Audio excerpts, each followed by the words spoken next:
Šurmulys su Jėzumi. Kasdienybė su Dievu. Mano Viešpatie ir mano Dieve, aš tvirtai tikiu, kad Tu čia esi, kad mane matai, kad mane girdi. Garbinu Tave su gilia pagarba. Prašau atleisti mano nuodėmes ir suteikti malonę, kad šis maldos laikas būtų vaisingas. Mano nekaltai pradėtoji motina, šventasis Juozapai mano tėve ir globėjau. Mano angelė sargė, užtarkit mane. Artėja Švento Juozapo šventė. Kaip žinoma, ta šventė minima kovo 19 dieną. Tai bus įprasta diena, ketvirtadienis, jeigu neklystu. Tad artėja ta šventė. Yra gana sena tradicija, 7 Švento Juozapo sekmadienių tradicija. Ir tai yra būtent tie 7 sekmadieniai iki kovo 19 dienos. Tu atskaičiuoji tos sekmadienius ir tą dieną apmastai įvairius Šventojo Juozapo gyvenimo epizodus, momentus. Visi jie susiję su Tavimi, Viešpatie Jėzau. Skiriame gana daug laiko Šventajam Juozapui, vis dėlto tai 7 sekmadieniai. Toks reikšmingas laiko tarpas, gana ilgas laiko tarpas. Tai rodo, kad Šventas Juozapas yra gana svarbus šventasis. Nėra kokio nors oficialaus šventųjų reitingo, nors tiesa, kad yra vienas kitas neoficialus šventųjų reitingas ir Šventasis Juozapas užima garbingą vietą ten, užima vieną vietą trejetuke. Bent Šventasis Josemarija drąsiai, labai užtikrintai statė Šventą Juozapą į tą trejetuką, į antrą vietą, iš karto po Jėzaus motinos ir mūsų motinos Marijos. Kodėl Šventasis Juozapas toks svarbus? Svarbus jis yra dėl to, kad buvo labai artimas tau, Viešpatie Jėzau. Tuo paaiškinamas ir pagrindžiamas tas jo svarbumas. Kiek jis artimas tau žemėje, tiek jis artimas tau danguje. Šventoji Teresė Avilietė, irgi tokia svarbi bažnyčios šventoji, labai dažnai minima, cituojama, turbūt ne kartą girdėta. Ji liudija, jis sakė, niekada nenutiko taip, kad ko nors prašyčiau Šventojo Juozapo užtarimu ir kad Šventasis Juozapas nebūtų to dalyko man suteikęs, nebūtų man dovanojęs kažko tai.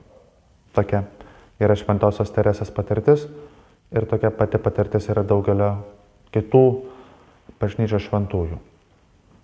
Šventasis Juozapas daugeliui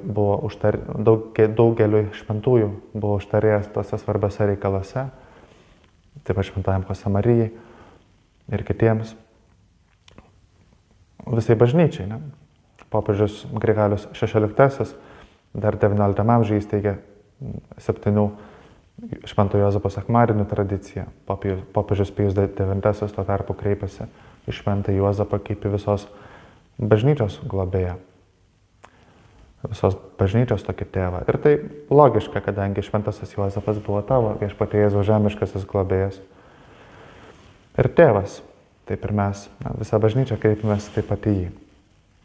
Tad turime šiek tiek laiko, turime 7 savaitės, kad ko nors paprašytume Šventojo Juozapo užtarimu. Tai geras pratimas kartais, sugalvok norą, sugalvok prašymą. Turbūt, kai skaitame tą pasakojimą, tas Aladinas, pasakojimas apie tą džiną, kur išeina iš butelio ir sako, pasakyk man 3 norus.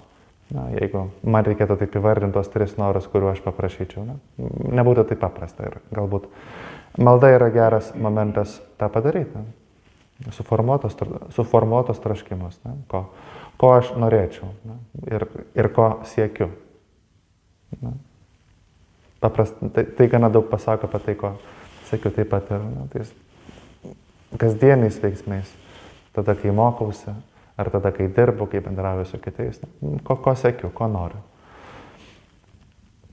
Ir kaip gera Viešpatie pateikti tai kaip maldavimą tau. Tu esi visagalis ir tu mus pažįsti mus geriau negu mes patys save pažįstame. Ir geriau žinai, ko iš tikrųjų norime. Na, verta prasminga tą prašymą suformuoluoti, pateikti tau. Ypač šiuo laiku Šventojo Juozapo užtarimu. Tad, rytoj jau bus dar vienas Šventojo Juozapo sekmadienis. Trečiasis Šventojo Juozapo sekmadienis.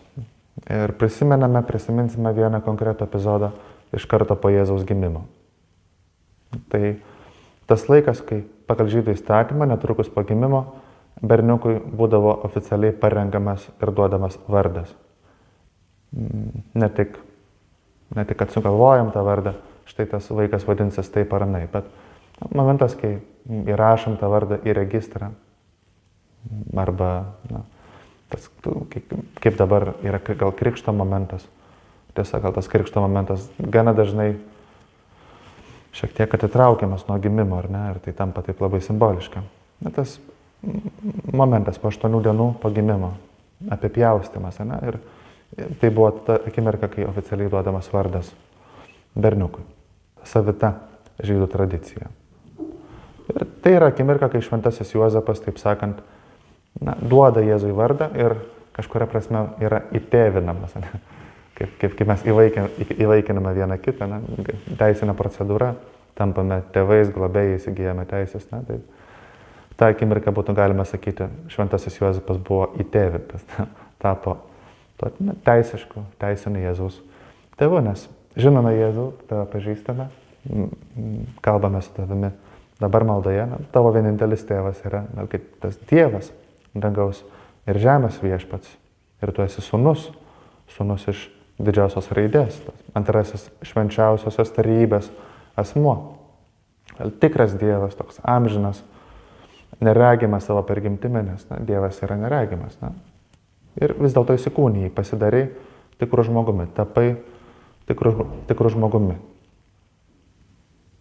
Gana dažnai tai apmąstame, nieko naujo, bet verta tai prisiminti, kad tu, Jėzau, tapai tikrų žmogumi, tas tikras žmogus, ne? Buvai ne koks tai botas su kokiu tai dievišku intelektu, ne? Įsivaizduojam žmogaus kūną, ne? Koks tai, kaip iš kokio nors fantastinio filmo su, nežinau, super dirbtiniu intelektu, kad net neatskirtum nuo tikro žmogaus intelekto ir dar gerokai viršijantis savo gebėjimais. Įprasto žmogaus galimybės. Mes esam gana riboti, tą žinom, ne? Tas atmintis ribota, gebėjimas skaičiuoti ribotas, ne? Bet tu nebuvai vis tai botas, nebuvai kažkoks tai žmogus su mega galimybėmis, ta prasme, kad nebūtų normalus žmogus, tikras žmogus, tai tikėjimo tiesa, tikras žmogus, ne? Visai neseniai skaičiau vieną bažnyčios dokumentą apie dirbtinį intelektą. Labai įdomus dokumentas.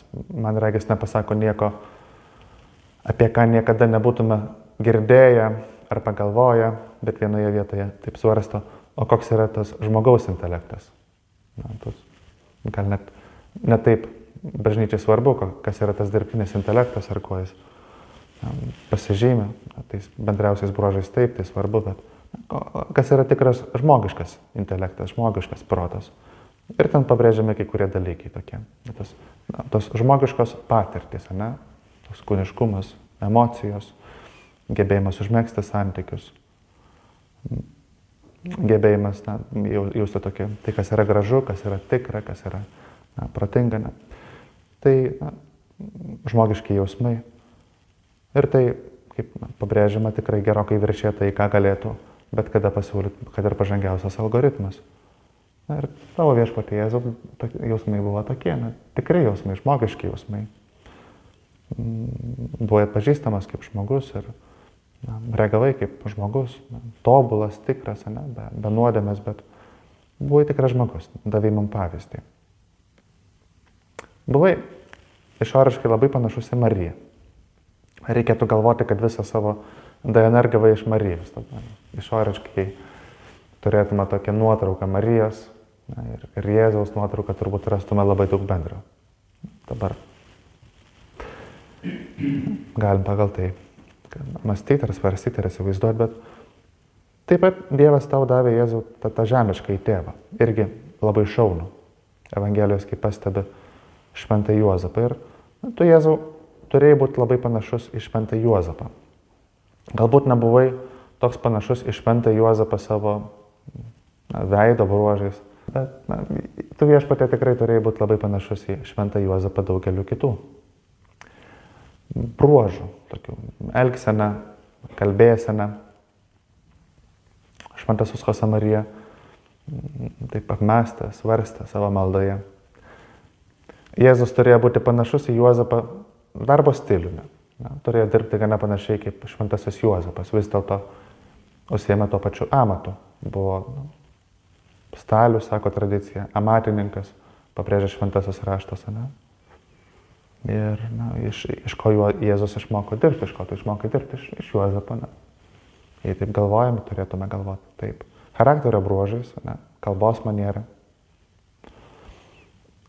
Tavo Jėzau realizmas, atidumas smulkmenams.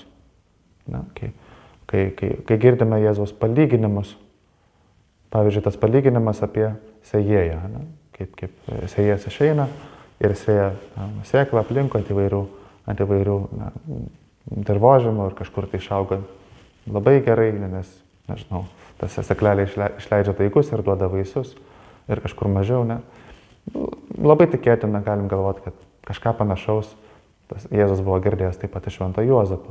Tas polinkis kasdienėmis situacijomis aiškinti tikėjimo tiesas, konkretumas, gebėjimas paaiškinti dalykus. Artimiems žmonėms, galbūt buvai tikras žmogus, ne? Labai tikėtina, kad turėjai tą patirtį, ir kad labai daug ko išmokai iš Švento Juozapo.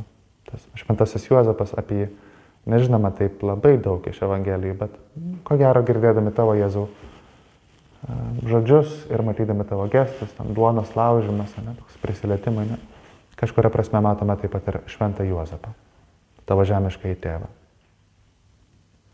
Šeimoje labai dažnai tą patiriame, persimame vieni kitų nusistatymais.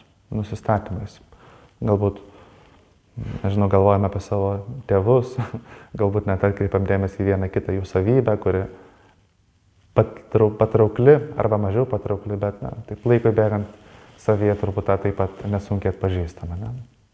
Vienas rašytojas kartą pasakojo apie momentą, kai suprato savo kaip šeimos tėvo atsakomybę. Sako, kaip pasakojo, kad turėjo tiesiog mažesnį sūnų, mažesnį vaiką, kuris ir jis sakė, sėdėjo šalia jo gana ilgą laiką. Ir tas rašytas tiesiog sėdėjo prie stalo, kažką tai sėdėjo, rašė, ir vaikas irgi tiesiog buvo ilgą laiką šalia, tiesiog žiūrėjo, atsisėdo panašią pozą, ir sako, jo, rašytas po kurio laiko susiprato, kad tikrai tas vyksta, kad tas jo sūnus sėdi visiškai šalia, mėgdžioja vos negestus ir žiūri, kaip jis tiesiog nieko nedaro. Iš pažiūros nieko nedaro, nieko nevyksta. Taip jau yra šeimoje, ar ne? Persimame vieni kitų gestais, nusistatymais, veiksmais. Tokia atsakomybė, perdant tai, kas gera, tai, kas bloga, dėja taip pat, Perdavė Šventasis Juozapas daug gero tau, Taip pat ir mūsų atsakomybė, Šventasis Josamarija kartos nekartą prašydavo, sako, Viešpatie, padėk man duoti gerą pavyzdį, padėk man rodyti gerą pavyzdį. Jausdavo tą didelę atsakomybę. Ir galim galvoti apie tokius mažus dalykus, mažas detalės, kasdienio mūsų gyvenimo, toks rūpestis, materialinė švara, kaip būdas valgyti, būdas kalbėti, tas tonas, kietas, švelnus, minkštas, Viskas palieka tam tikras pasiekmes. Tas mūsų pavyzdys visų pirma yra kažkas, kas labiausiai ugdo, kas labiausiai daro mus tokiais tėvais, geba perduoda kitiem mūsų pavyzdį.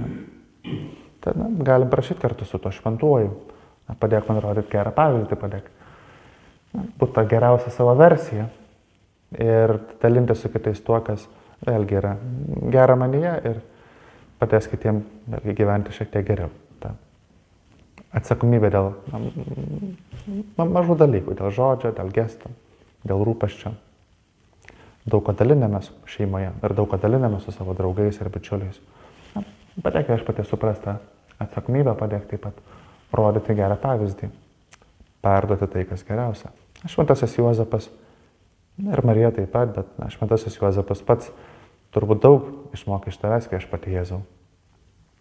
Ugdymas padeda bręsti, ar ne? Jam šventajam Juozapui buvo patikėtas tas kūdikėlis, Jėzus, ne?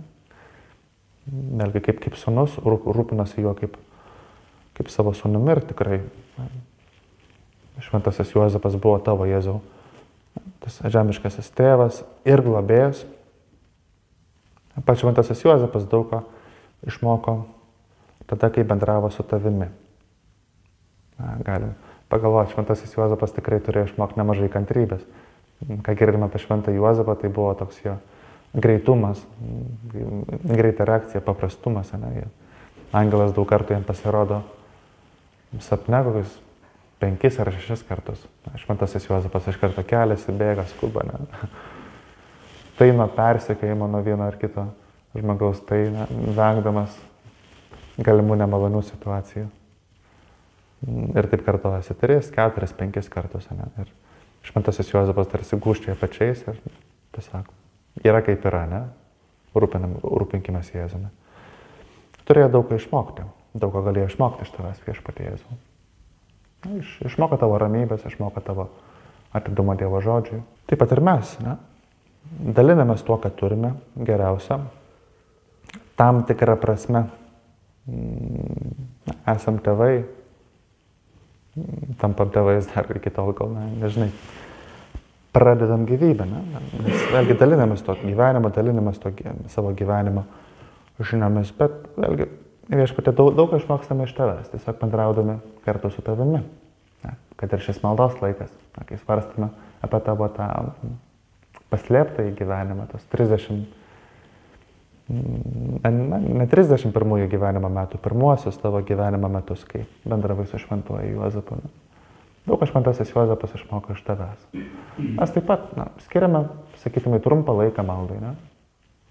Kasdien bent keletą minučių. Ne? Skiriame buvimui su tavimi. Iš pažiūros nieko nedarome, ne?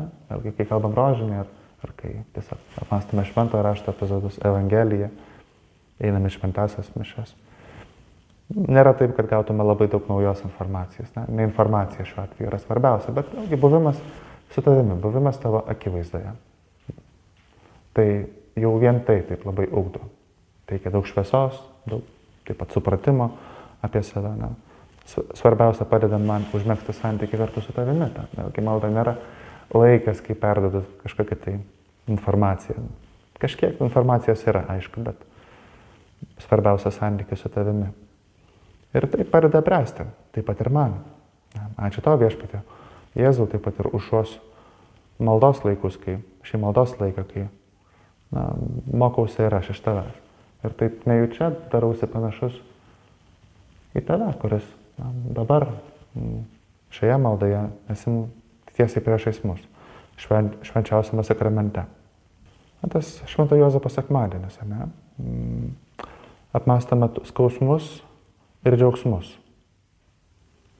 Būtent skausmų ir džiaugsmų apmąstymai yra skiriami tie Švento Juozapo sekmadienį. Ir tas, kurį apmąstome rytoj, tas trečiasis Švento Juozapo sekmadienis tikrai susijęs su skausmu. Vėlgi Jėzaus apipjaustymas. Ne? Šventajam Juozapui teko tą atsakomybę. Pagal tradiciją buvo būtent šeimos tėvas, kuris tą darydavo.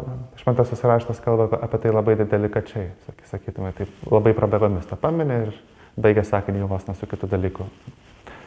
Šventasis Juozapas padarė, kas numatyta pagal žydų įstatymą. Ne? Skausmą patyrė po Jėzų, vėlgi skausmą taip pat patyrė ir Šventasis Juozapas, kuriam irgi nebuvo malonu matyti sukelt šiokį tokį skausmą tau. Vėlgi turbūt nieko baisaus, ne? Bet įprasta tradicija tarp žydų, bet ko gero jam skaudėjo, jam buvo skaudu sukelti skausmą. Ne? Tam tikra paslaptis viešpatie, ne? Kaip Kodėl viešpatie, kodėl tu viską taip sutvarkai, ne? Kodėl net savo artimų žmonių neapsaugai nuo skausmo, kaip kad ir šią akimirką, kai, to skausmo buvo dar palyginti nedaug, bet, vėlgi tavo gimimas Betliejuje, ne? Nežinai, kai turi gimdyti tvartelėje, ar momentas, kai reikia bėgti nuo persekiojimo į kitą šalį, o po to sugrįžti, neaišku kada, ne? Bet neapsaugai, sakytume, viešpatie nuo skausmo. Ir ne tai, kad neapsaugai, pasirinkai jį patirti. Ne? Tas mūsų gyvenimas taip pat yra persipinęs. Ne? Mūsų gyvenime persipinę tas skausmas kartu su džiaugsmu. Toks yra tas gyvenimas, ar ne? Viena. Kažkas kelia tam tikrą džiaugsmą, ne? Bet tuo pačiu ateina skausmas. Taip. Vienas momentas yra toks malonus, kitas kažkaip savaime jį apkartina. Tapai tikrų žmogumi taip pat ir šiuo atžvilgiu. Tie džiaugsmai persipina su kažkuo, kas yra nemalonu ar nepatogu, ar skausminga net tokia kieta to žodžio skausmas prasme. Šventasis Josemarija pasakoja apie džiugę savo gyvenimo akimirką. Akimirką, kai jis priėmė kunigystės šventimus. Ir tas iškilmingas momentas, kunigystės šventimą ir pirmą kartą įteikė komuniją, duoti komuniją. Yra taip tradiciška gražu duoti tą komuniją pirmas iki savo mamai, ne, kuri taip labiausiai džiaugiasi tą akimirką, ne, yra tokia laiminga, patenkinta. Ne. Šventasis Josemarija, tą akimirką, kai turėjo duoti, teikti komuniją, ne, vėlgi turėjo tą troškimą duoti komuniją savo mamai, pirmai, ne, bet sako, kažkuri tai moteris labai pasiskubino ir aplenkė net jo mamą. Ne. Ir tai taip šiek tiek apkartino tą džiugę dieną, pirmasias iškilmingas šventasias mišias. Ne. Tas džiaugsmas taip pat ir tada persipinė su tam tikrus skausmu. Ne.